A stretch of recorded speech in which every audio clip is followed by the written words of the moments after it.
নবম দশম শ্রেণীর ছোট ভাই ও আপুরা, এই পর্বে সমাধান করব তোমাদের ইংরেজি দ্বিতীয় পত্র ট্যাগ কোয়েশ্চেনের যশোর বোর্ড 2024। তাহলে আমরা ট্যাগ কোয়েশ্চেন যশোর বোর্ড 2024টা যদি এ নাম্বারটা দেখি, দেখো এ নাম্বারটা হচ্ছে পেট্রিয়টিজম পালস এউডেস a man to do everything. তাহলে পেট্রিয়টিজম মানে হচ্ছে কি স্বদেশ প্রেম, পালস এউডেস মানে উজ্জীবিত করে, এ মানে একজন, ম্যান মানে মানুষকে, টু ডু মানে করতে, এভরিথিং মানে সবকিছু। তাহলে patriotism persuades a man to do everything মানে স্বদেশপ্রেম একটা মানুষকে সবকিছু করতে উজ্জীবিত করে। তাহলে আমাদের প্রথমত কি করতে হবে, একটা অক্সিলারি ভার্ব লিখতে হইব। এখন দেখো অক্সিলারি ভার্ব কিন্তু না, এখন আমাদের আছে মেইন ভার্ব পারসুয়েটস।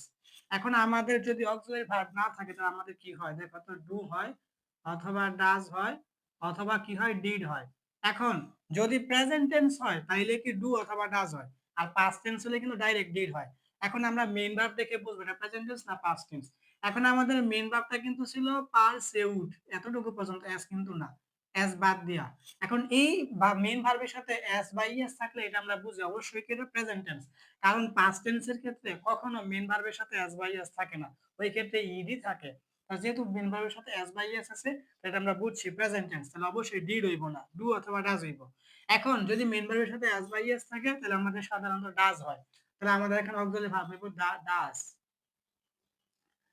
তারপরে আমাদের সেন্টেন্সটা অ্যাফার্মেটিভ মানে হ্যাঁ বোধক হলে নট আসবে, নেগেটিভ না বোধক হলে নট আসবে না। দেখো এখানে কিন্তু কোনো নেগেটিভ ওয়ার্ড নাই, এটা আমাদের অ্যাফার্মেটিভ মানে হ্যাঁ বোধক বাক্য, তাহলে অবশ্যই নট আসবে। তাহলে আমাদের নটটা লেখো, এন্ড পরে উপরে অ্যাপোস্ট্রফি কমা পরে টি, ডাজেন্ট হবে এটা এরকম। তারপরে আমাদের পেট্রিয়টিজম হচ্ছে সাবজেক্ট, তাহলে এটার আমাদের প্রোনাউন ফর্ম কি হবে, স্বদেশপ্রেম। এটা প্রোনাউন হবে শুধু ইট, ঠিক আছে। আমাদের কি করতে হবে, প্রথম অক্সিলারি ভার্ব নিলাম ডাজ, তারপরে অ্যাফার্মেটিভ ওই জন্য নট আসলো, নেগেটিভ হয়ে নট আসতো না।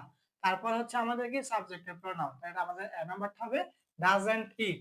যদি আমরা বি নাম্বারটার দিকে তাকাই, দেখো আমাদের বি নাম্বারটা হচ্ছে এ মানে একজন, পেট্রিয়ট মানে হচ্ছে স্বদেশপ্রেমী, হার্ডলি মানে খুব কম বা খুব কদাচিৎ, ফিয়ার্স মানে ভয় পায়, এনিবডি মানে কাউকে। তাইলে এ পেট্রিয়ট হার্ডলি ফিয়ার্স এনিবডি, একজন দেশপ্রেমিক বা একজন স্বদেশপ্রেমিক খুব কদাচিৎ বা খুব কম কাউকে ভয় পায়, মানে ভয় পায় না। যারা দেশপ্রেমিক তারা কি কাউকে ভয় পায়, অবশ্যই পায় না। তাহলে এই ক্ষেত্রে কিন্তু আমাদের দেখো প্রথম অক্সিলারি ভার্ব যে লিখবো, এই ক্ষেত্রে কিন্তু অক্সিলারি ভার্ব নেই, কিন্তু আমাদের এখানে ফিয়ার আছে, মেইন ভার্ব। তাহলে এখন আমাদের এই প্রথমটার মতোই দেখো আমাদের মেইন ভার্ব হচ্ছে এফ ই আর, ফিয়ার, কিন্তু এস আছে। তাহলে আমরা মেইন ভার্বের সাথে এস বাই এস থাকলে বুঝতে পারি এটা অবশ্যই প্রেজেন্ট টেন্সে আছে, তাহলে ডু অথবা ডাজ হইব। আর মেইন ভার্বের সাথে এস বাই এস থাকলে আমাদের সাধারণত ডাজ হয়, তাহলে এখানে কি হইব, ডাজ। তারপর আমাদের দেখতে পাচ্ছেন সেন্টেন্সটা অ্যাফার্মেটিভ না নেগেটিভ। দেখো এখানে কিন্তু আমাদের হার্ডলি একটা শব্দ আছে, হার্ডলি। তাহলে আমরা জানি ট্যাগ কোয়েশ্চেন করতে গেলে hardly, for scarcely, for rarely, few, little, seldom, এইগুলো থেকে সেন্টেন্সটা নেগেটিভ অর্থ দেয়। আর নেগেটিভ অর্থ যদি দেয় তাহলে আমাদের নট আসবে না। অ্যাফার্মেটিভ হলে নট আসে, নেগেটিভ হলে নট আসবে না, তাহলে আমাদের নট হবে না। তারপর হচ্ছে আমাদের কি অ্যা পেট্রিয়ট, সাবজেক্ট অ্যা পেট্রিয়ট মানে একজন দেশপ্রেমিক।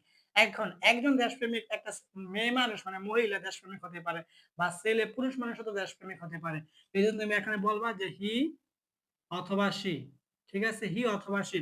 তুমি যদি লেখো ডাজ হি, এটাও সঠিক। তুমি যদি লেখো ডাজ সি, এটাও সঠিক। কারণ, কারণ আছে। কারণ হচ্ছে তোমার একটা মহিলা বা একটা মেয়ে মানুষও দেশপ্রেমিক হতে পারে, একটা পুরুষ একটা ছেলে মানুষও দেশপ্রেমিক হতে পারে। তাহলে পুরুষ বা ছেলের জন্য হি, আর মেয়ে বা মহিলার জন্য সি। তা তুমি যদি লেখো ডাজ হি, এটাও সঠিক, ডাজ সি, এইটাও সঠিক, ঠিক আছে। যদি আমরা সি নাম্বারটা দেখি, দেখো এভরিবডি মানে প্রত্যেকে বা সবাই, রেসপেক্টস মানে সম্মান করে বা শ্রদ্ধা করে, এ মানে একজন, পেট্রিয়ট মানে দেশপ্রেমিককে, ঠিক আছে। তাহলে এভরিবডি রেসপেক্টস এ পেট্রিয়ট, প্রত্যেকেই বা সবাই একজন দেশপ্রেমিককে কি সম্মান করে বা শ্রদ্ধা করে।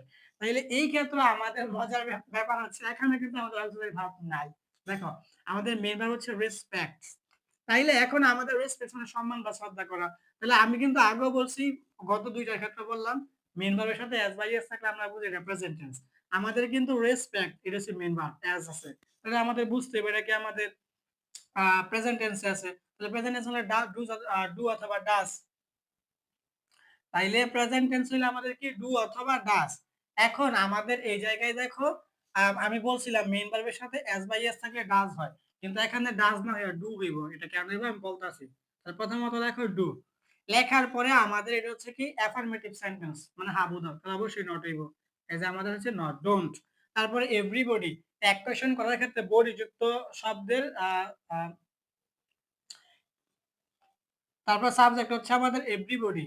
এখন আমাদের ট্যাগ কোয়েশ্চেন করার ক্ষেত্রে বডি যুক্ত শব্দের সাবজেক্টের প্রনাউন হয় দে। ঠিক আছে? যেমন এভরিবডি, এনিবডি, নোবডি অর্থাৎ যে শব্দের সাথে বডি আছে ওই শব্দের সাবজেক্ট কি হইব? দে হইব। তাই যেহেতু এভরিবডি এটা হইব দে। এখন আমাদের দে কি? দে অর্থ তারা। এটা কি একজন না অনেকজন প্লুরাল। এখন মনে রাখবা দে এর সাথে কখনো ডাজ হয় না। যদি ডাজ থাকে তাহলে তোমার ডাজ থেকে হয়ে যাইব ডু। যদি ইজ থাকে তাহলে ইজ থেকে হয়ে যাইব কি? আর। ঠিক আছে? যদি ওয়াজ থাকে তাহলে ওয়াজ থেকে হয়ে যাইব কি? ওয়ার। তারপরে হ্যাজ থাকলে হ্যাভ হবে। ঠিক আছে? দেখো এটা কখন হবে? যখন তোমার সাবজেক্টটা প্লুরাল হইব। মানে দে মানে প্লুরাল হইব সাবজেক্টটা। তখন তোমার ডাজ থাকলে তুমি ডু লিখে দিবা, ইজ থাকলে আর লিখবা, ওয়াজ থাকলে ওয়ার লিখবা, হ্যাজ থাকলে হ্যাভ লিখবা। কখন? যখন তোমার সাবজেক্টটা দে হইব মানে প্লুরাল হইব। কারণ এই প্লুরাল সাবজেক্টের সাথে এগুলা হয় না। মানে does, is, was, were, has এগুলা হয় না। হয় কি ডু তারপরে আর, ওয়ার, হ্যাভ। ঠিক আছে? প্লুরাল সাবজেক্ট হইলে। তাহলে আমাদের সি নাম্বারটা হইছে ডোন্ট দে। তারপরে যদি আমরা ডি নাম্বারটা দেখি হোয়াট মানে কি, এন মানে একটা, আউটস্ট্যান্ডিং মানে হচ্ছে অসাধারণ, কোয়ালিটি মানে হচ্ছে গুড, ইট মানে এতে, ইজ মানে হয়। এটা হচ্ছে এক্সক্লেমেটরি সেন্টেন্স। এই যে চিহ্ন দেখে আমরা বুঝলাম। তাহলে what an outstanding quality it is, কতই না অসাধারণ এই গুণটা, এরকম অর্থ। তাহলে আমাদের সর্বপ্রথম অক্সিলারি ভার্ব, মজার ব্যাপার প্রথম ৩ টার মধ্যে ছিল না কিন্তু এখানে আছে। অক্সিলারি ভার্ব হচ্ছে আমাদের ইজ, এই যে ইজ। তারপর দেখো কোনো নেগেটিভ ওয়ার্ড নাই, মানে অ্যাফার্মেটিভ মানে হাবুদক, তাহলে অবশ্যই নট লিখতে হইব। এই যে আমাদের নট। তারপর এখানে আমাদের সাবজেক্ট দেওয়াই আছে ইট, এই যে আমাদের ইট। তাইলে আমাদের ডি নাম্বারটা কিন্তু ইজন্ট ইট। যদি আমরা ই নাম্বারটা দেখি তাহলে লেটস মানে চলো, বি মানে হই, পেট্রিয়টস মানে কি দেশপ্রেমিক। তাহলে লেটস বি পেট্রিয়টস, চলো আমরা দেশপ্রেমিক হই। তাহলে এখন তোমরা এটা ডাইরেক্ট শ্যাল উই লিখে দিবা, এটা কোনো নিয়ম নাই। এই যেটা হচ্ছে আমরা ডাইরেক্ট শ্যাল উই। এখানে দুইটা শব্দ তোমরা মনে রাখবে, একটা হচ্ছে আমাদের কি দেখো লেট আস, লেট আস, অথবা আরেকটা হচ্ছে আমাদের লেটস। এই যে এরকম একটা উপরে অ্যাপোস্ট্রফি কমা পরে হচ্ছে এস। ঠিক আছে? ট্যাগ কোয়েশ্চেন করতে গেলে তুমি যদি দেখো কোন সেন্টেন্সের শুরুতে এই লেটাস আছে অথবা এই লেটস আছে, তুমি ডাইরেক্ট শ্যাল উই লিখে দিবা, কোনো নিয়ম নাই। ওই প্রথমে অক্সিলারি ভার্ব হইব, পরে অ্যাফার্মেটিভ হলে নট, নেগেটিভ হলে নট হবে না, পরে সাবজেক্টের প্রনাউন, এই কোনো নিয়ম মনে রাখতে হবে না। লেটাস বা লেটস দ্বারা শুরু হলে তুমি ডাইরেক্ট শ্যাল উই লিখে দিবা। ঠিক আছে?